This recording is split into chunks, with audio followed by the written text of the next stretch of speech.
क्या आप जानते हैं कि सिर्फ एक व्रत से संतान सुख का आशीर्वाद मिल सकता है। ये कोई साधारण दिन नहीं है। ये दिन है पुत्रदा एकादशी, सावन पुत्रदा एकादशी का दिन, जो एक ऐसा व्रत है जो भक्तों की हर मनोकामना पूरी करता है। एक बार युधिष्ठिर ने पूछा, हे मधुसूदन, श्रावण मास के शुक्ल पक्ष में किस नाम की एकादशी होती है? कृपया मेरे सामने इसका वर्णन कीजिए। तब भगवान श्री कृष्ण बोले, राजन, प्राचीन काल की बात है।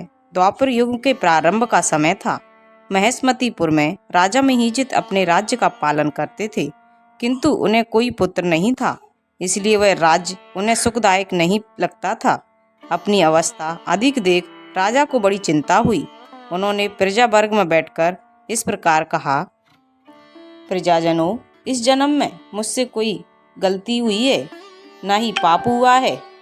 मैंने अपने खजानों में अन्याय से कमाया हुआ धन नहीं जमा किया, ब्राह्मणों और देवताओं का धन भी कभी नहीं लिया, पुत्रवत प्रजा का पालन किया है, धर्म से पृथ्वी पर अधिकार जमाया है, दुष्टों को चाहे वे बंधु हों और पुत्रों के समान ही क्यों ना हो, सबको दंड दिया है, शिष्ट पुरुषों का सदा सम्मान किया है और किसी को द्वेष का पात्र नहीं समझा। फिर क्या कारण है जो मेरे घर में आज तक पुत्र उत्पन्न नहीं हुआ? आज आप लोग इसका विचार कर मुझे बतलाइए।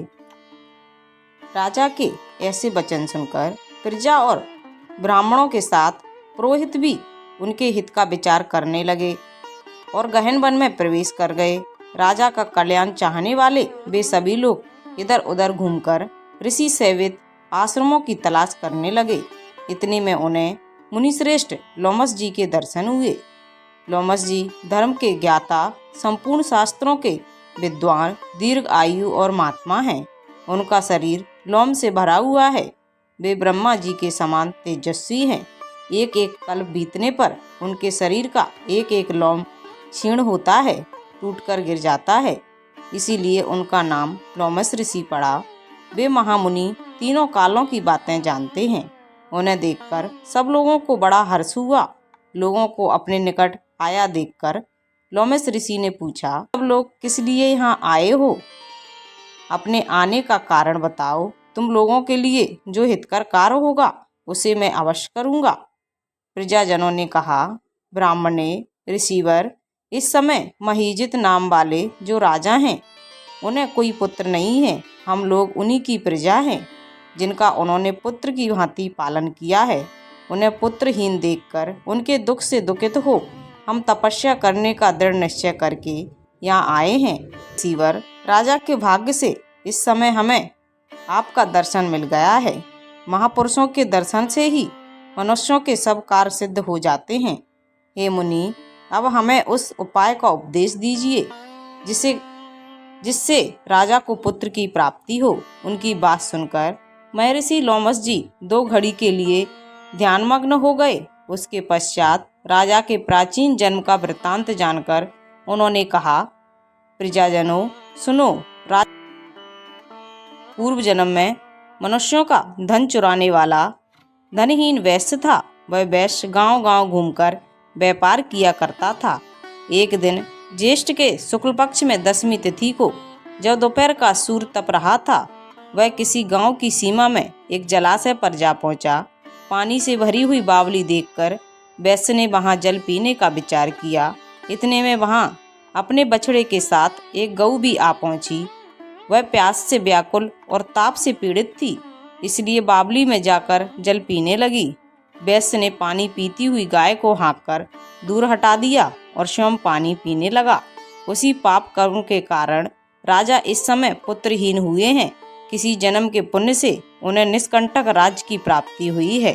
प्रजाजनों ने कहा, महामुनि, पुराणों में उल्लेख है कि प्रायश्चित रूप पुण्य से पाप नष्ट होते हैं, इसलिए ऐसे पुण्य कर्म का उपदेश दीजिए जिसके करने से उनका पाप नष्ट हो जाए। तब ऋषि लोमस जी बोले, प्रजाजनों, श्रावण मास के शुक्ल पक्ष में जो एकादशी होती है उसका नाम पुत्रदा एकादशी है। वह मनोवांछित फल प्रदान करने वाली, तुम लोग उसी का व्रत करो।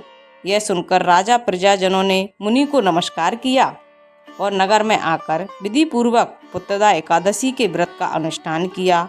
उन्होंने विधि पूर्वक जागरण भी किया और उसका निर्मल पुण्य राजा को अर्पण कर दिया। इसके पश्चात रानी ने गर्भ धारण किया और प्रसव का समय आने पर एक बलवान तेजस्वी पुत्र को जन्म दिया। इसका महात्म सुनकर मनुष्य पापों से मुक्त हो जाता है तथा इस लोक में सुख पाकर परलोक में स्वर्ग को पाता है। एकादशी व्रत की विधि: इस दिन प्रातःकाल स्नान करके व्रत का संकल्प लें, भगवान विष्णु का ध्यान करें और पीले पुष्प, तुलसी दल, धूप दीप से पूजन करें। दिन भर व्रत रखें, निर्जला या फलाहार, रात को जागरण करें। अगले दिन द्वादशी को व्रत पारण करें, भोजन करके व्रत समाप्त करें। जो स्त्रियां या दंपति संतान सुख की इच्छा रखते हैं उनके लिए यह व्रत विशेष फलदायी माना गया है। जो पुत्रदा एकादशी का व्रत करता है उसे न केवल संतान सुख बल्कि पितरों की तृप्ति और मोक्ष की भी प्राप्ति होती है। यह व्रत हर उस भक्त के लिए वरदान है जो श्रद्धा और आस्था से इसे करता है। उससे संतान सुख, परिवार सुख और जीवन शांति का आशीर्वाद प्राप्त होता है। जय श्री हरि, जय पुत्रदा एकादशी। अगर पुत्रदा एकादशी की कथा आपको जरा सी अच्छी लगी हो तो प्लीज़ चैनल को लाइक शेयर सब्सक्राइब कीजिए और कमेंट में जय श्री हरि अवश्य लिखिए। Thank you.